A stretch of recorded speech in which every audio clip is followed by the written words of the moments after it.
बिस्मिल्लाहिर्रहमानिर्रहीम। अस्सलाम वालेकुम नाज़रीन, वेलकम टू SK किचनरी। कैसे हैं आप सब लोग? उम्मीद है खैरियत से होंगे, सब अपने अपने घरों में खुश होंगे। जैसा कि बकरीद की आमद है, तो उसी हवाले से आज हम आपके लिए लेके आए हैं बीफ चाप। को चाप बहुत पसंद होती है, सब शौक से खाते हैं।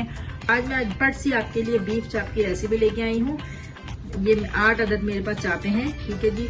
तो हमने सबसे पहले इसमें जो ऐड करना है, अदरक लहसुन का पेस्ट मैंने लिया है 2 टेबल स्पून, हरी मिर्चों का पेस्ट मैंने लिया है 2 टेबल स्पून, ब्लैक पेपर हमने लिया है 1 टेबल स्पून, नमक भी हमने लिया है 1 टेबल स्पून। आप अपने टेस्ट के हिसाब से कम या ज़्यादा कर सकते हैं। और ये हमने लिया है गरम मसाला, ये पिसा हुआ गरम मसाला है, ये है 1 टीस्पून पिसा हुआ गरम मसाला चला गया। और ये 2 टेबल स्पून इसमें लेमन जूस चला गया। बस हमें करना ये है कि सिंपल इसको हमें इन मसालों के साथ चापों को मैरिनेट करके हमें जितना देर आप चाहे रख सकते हैं, लेकिन ये है कि एटलीस्ट 1 आवर तो आप इसे मैरिनेट करेंगे। बस इसे 1 आवर के लिए कवर करके रख देंगे। 1 आवर के लिए जब ये मैरिनेट हो जाएगी, 1 घंटे के बाद हम इसमें 1 से 1.5 कप पानी डाल के मैं इसे बॉईल करने के लिए रख दूंगी। क्योंकि इसमें सिर्फ हमें इतना पानी डालना है कि पानी हमारा बॉईल ये हो जाए और पानी इसका ड्राई हो जाए। उसके बाद मैं बताती हूँ आपने क्या करना है। चलिए मिलते हैं 1 घंटे बाद। चलिए नाज़रीन, ये देखिए जो मैंने थोड़ी सी मैरिनेशन की थी, अब ये चाप हम इसको थोड़ा सा अंडे में डिप करेंगे।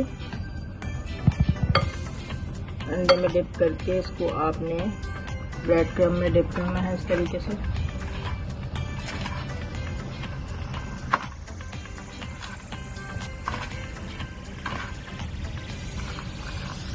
ऐसे और फिर उसके बाद हम इसको फ्राई।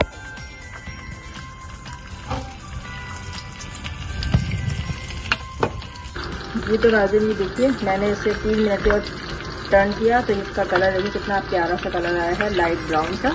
बस आपने इतना ही इसको फ्राई करना है जी। तो नाज़रीन, हमारी जबरदस्त सी क्रिस्पी मजेदार सी चापे तैयार हैं। देखिए बहुत जबरदस्त इसमें से स्मेल आ रही है, बड़े मजे की है, क्रंची सी। तो मेरी चाप रेसिपी आप इस बकरीद पे जरूर ट्राई कीजिएगा और कमेंट्स बॉक्स में कमेंट्स करके बताइए कि आपको मेरी चाप की रेसिपी कैसी लगी।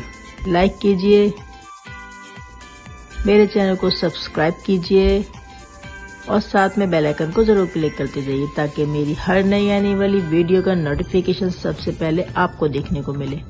चलिए अपनी न्यू रेसिपी के साथ आपसे एक बार फिर मिलते हैं। दुआओं में याद रखिएगा। जब तक के लिए अल्लाह हाफिज।